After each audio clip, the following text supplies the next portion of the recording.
హైకోర్టులో బలమైనటువంటి వాదన వినిపిద్దాం. బీసీ రిజర్వేషన్లకు చేయాల్సినంత చేశాం. ఏం చేశారు బీసీ రిజర్వేషన్ల కోసం?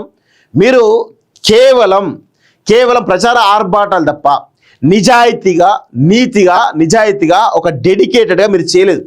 మీరు ఏం చేసిరు అంటే మీరు ఈ యొక్క రిజర్వేషన్ తీసుకురావాలి అంటే కులగణన చేయాలి, దానికి ఒక డెడికేషన్ కమిషన్ నియమించాలని చెప్పేసి 2 పాయింట్స్ మీదనే మీరు ప్రయత్నం చేసి తప్ప అసలైన లోతైనటువంటి అనాలిసిస్ చేయలేదు. అది ప్రజలకు తెలియదు అనుకుంటారు, కానీ తెలిసినా మేము చేస్తాం కదా.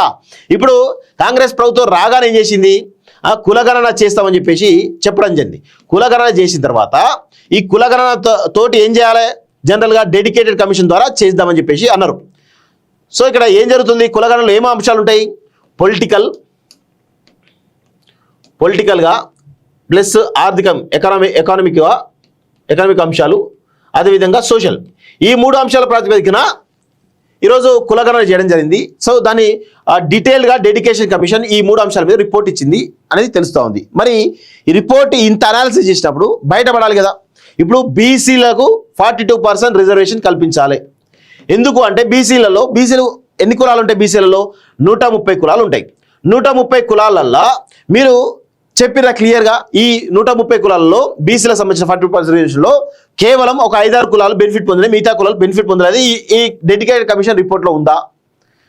ప్లస్ ఇందులో ఉన్నటువంటి సంచార జాతులకు కానీ అదేవిధంగా ఎంబీసీలు అనుకున్నాం, వీళ్ళు ఎవరైతే ఉన్నారో వీళ్ళకు రాజకీయ ప్రాతినిధ్యం ఉన్నదా లేదా? వీళ్ళు ఈ పొలిటికల్ సోషియో ఎకనామిక్ అనేటువంటి అంశాలలో ఈ 2 జాతులు వ్యతిరేక సంచార జాతులు కానీ ఎంబీసీలు కానీ ఏ విధంగా ముందున్నారు, ఏ విధంగా వెనకబడి ఉన్నారు? ఈ అంశాలు డెడికేటెడ్ కమిషన్ రిపోర్ట్లో ఉన్నాయా? ఈ డెడికేషన్ కమిషన్ రిపోర్ట్లో ఈ అంశాల ప్రాతిపదికన ఈ సంచార జాతులు కానీ ఎంబీసీలు కానీ మిగతా 125 కులాలకు సంబంధించినటువంటి ఆర్థిక రాజకీయ సామాజిక వెనుకబాటుతనం మీద డెడికేషన్ కమిషన్లో డీటెయిల్ అనాలిసిస్ ఉందా? ఉంటే 100% కోర్టు కూడా ఏం చేయలేదు. 100% కోర్టు కూడా ఈ జీవోకు గ్రీన్ సిగ్నల్ ఊపుతుంది, పచ్చండ ఊపుతుంది. ఒకవేళ ఈ అంశాలు కనుక లేకపోతే, ఎందుకంటే పబ్లిక్ డొమైన్లో పెట్టలేదు కాబట్టి మనకు తెలియదు. సో ఈ అంశాలు కనుక లేకపోతే 100% జీవో 9 ఏదైతే ఇచ్చారో ఇది కోర్టు కొట్టుబడుతుంది. సో మీరు ఏం చేశారు? ఈ అంశాల బేస్గా ఫస్ట్ ఒకవేళ ఈ అంశాలు అనేవి కంపల్సరీ 100% నేను చెప్పిన ఈ అనాలిసిస్ ఉంటే కనుక 100% ఆర్డినెన్స్ విషయంలోనే ఆర్డినెన్స్ తీసుకొచ్చేసి ఉన్నది కదా, ఏదైతే ప్రెసిడెంట్ దగ్గర ఉంది కదా, ఎప్పుడో అమలు అయ్యేది. అది కాలే. ఉభయ సభల్లో శాసనసభ శాసన మండలిలో బిల్లు పాస్ అయింది కదా, బిల్లు పాస్ అయ్యి గవర్నర్ పంపించింది కదా, మరి బిల్లు గవర్నర్ ఆమోదించేవాడు, 100% ఆమోదించేవాడు.